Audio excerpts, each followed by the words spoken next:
Hello everyone, কী খবর আপনাদের? আশা করি সবাই অনেক বেশি ভালো আছেন। আজকে আবারও চলে আসলাম আন্ডার অ্যান্ড ওভার 7 গেমটা নিয়ে। ব্যালেন্সে আছে 9,23,000 টাকা। সো গতকালকে যে লসটা ছিল, প্রায় 1 লক্ষ টাকা লস ছিল, সেটা কভার করে ফেলছি এবং আরও 20,000 টাকা প্রফিট করছি। সো দেখা যাক আজকে আন্ডার অ্যান্ড ওভার 7 গেমটা খেলে প্রফিট করতে পারে কিনা। ভিডিওর শুরুতে আপনাদেরকে বলে দিই, এই ভিডিওটা শুধুমাত্র 18 বছরের উপরে যারা আছে তাদের জন্য, এবং 18 বছরের নিচে যারা আপনারা আছেন অবশ্যই এই ভিডিও থেকে আপনারা দূরে থাকবেন। এই ভিডিওটা আপনাদের দেখার প্রয়োজন নাই, এই ভিডিওটা আপনাদের জন্য না। এবং গেমলিং এবং জুয়া এটা কোনো সময় ইনকামের সেরা মাধ্যম হতে পারে না। গেমলিং এবং জুয়া কোনো কোনো সময় আপনার জীবন এবং অর্থের উপরও বিরূপ প্রভাব ফেলতে পারে। সো এই জন্য আপনারা সতর্কতার সহিত গেম প্লে করবেন, পারলে এই সমস্ত সাইট থেকে দূরে থাকবেন। আমি শুধুমাত্র আমার অভিজ্ঞতা এবং কিছু কৌশল শেয়ার করব, যে কৌশলগুলো অবলম্বন করলে আপনারা কিছুটা হলেও লস কভার করতে পারবেন। তারপরেও আমি 100% শিওর দিব না।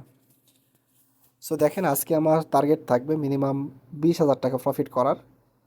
সো জানি না আমি 20,000 টাকা প্রফিট করতে পারবো কি না, কারণ 20,000 টাকা প্রফিট করতে গিয়ে অনেক সময় আবার 1 লক্ষ টাকাও লস চলে যায়। সো অবশ্যই আমি সতর্কতার সহিত গেম প্লে করার ট্রাই করব।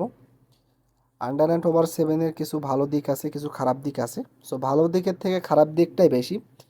যারা নতুন প্লেয়ার আসো যারা নতুন প্লেয়ার আছেন তারা অনেক সময় বোঝে না বিষয়টা, বা গেমের যে অ্যালগোরিদম সিস্টেমটা এটা বুঝতে অনেকের অনেক দেরি হয়ে যায়। এই কারণে অনেকেই অনেক বেশি লস করে ফেলেন।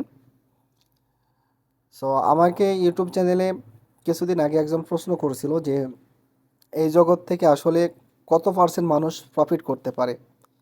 সো আমার দেখা মতে, মানে আমি যতটুকু জানি, আহ, এই সমস্ত জগতে শুধুমাত্র 10% মানুষ প্রফিট করতে পারে এবং বাকি 90% মানুষ এখান থেকে লস করে। এখন বাকি 10% মানুষ কিভাবে প্রফিট করে সেটা এই ভিডিওর মাধ্যমে আপনাদেরকে দেখানো হবে। তবে এই টেকনিকগুলো যে 100% আপনাদের কাজে লাগবে সেটাও না।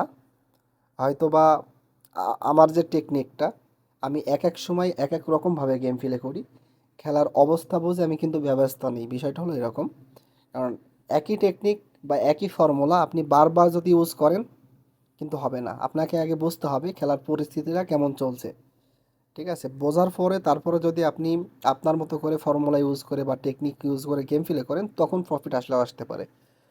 সো দেখা যাক আজকে প্রফিট আসে কি না। ওকে, আপাতত তো আসছে।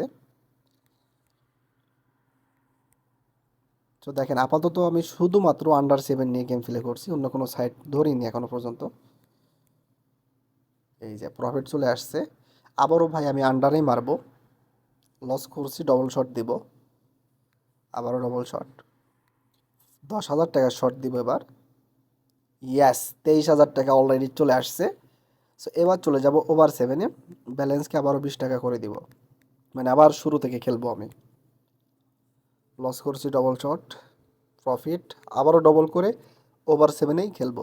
আমি কিন্তু এখন সাইড চেঞ্জ করবো না। এই যে দেখেন প্রফিট চলে আসছে। সো আপনাকে কিছু কিছু সময় বুঝে নিতে হবে যে কোন সাইডে প্রফিট দেওয়ার সম্ভাবনা থাকবে। এটা আপনি খেলতে খেলতে বুঝে যাবেন।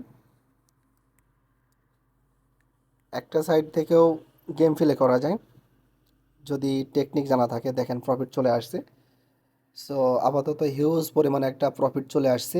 অনলি 9,23,000 টাকা ছিল, এখন আছে 9,67,000 টাকা।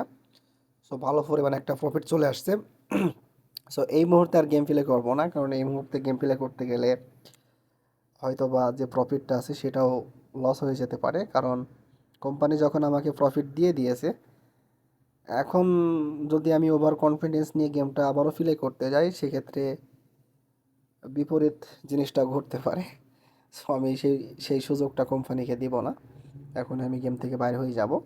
যদি এই ভিডিওটা আপনাদের ভালো লাগে অবশ্যই লাইক করবেন, বন্ধুদের মাঝে শেয়ার করবেন এবং চ্যানেলে নতুন হয়ে থাকলে চ্যানেলটিকে অবশ্যই সাবস্ক্রাইব করবেন।